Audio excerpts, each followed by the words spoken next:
Значи, Полошкиот регион изобилува со можности за природен туризам, односно за туризам во природа, како што е активниот туризам. Тука нели ги имаме планините Шар планина, Маврово, значи скијачките центри, езерото во Маврово исто така, моменти кои што дозволуваат на туристите кои што доаѓаат во Скопје да може бидејќи е релативно блиску, да дојдат и да искусат нешто ново. Но исто така се поголем и број на туристи кои што доаѓаат директно за туризам на планина.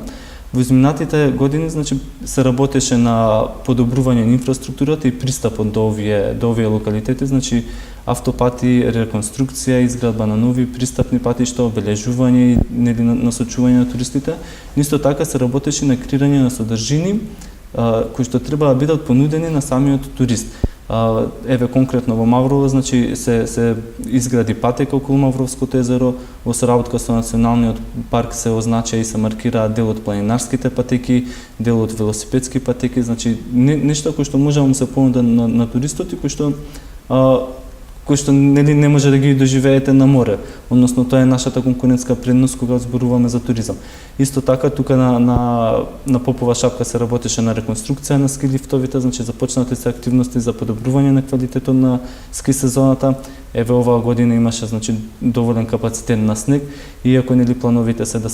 да се воспостави механизам систем за вештачки снег, значи да се обезбеди еден целосен квалитет на асортиманот таму кој што се нуди, за да може туристот подобро да ужива и подолго да остане, односно да потроши повеќе пари,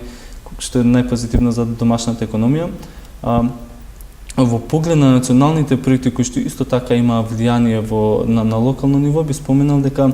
субвенциите кои што владата ги обезбедува во туризмот, но исто така и концесионирањето на аеродромите и пристапот до различни пазари, исто така беше еден од предусловите за да може што поголем број на туристи да дојдат и да го посетат овој регион.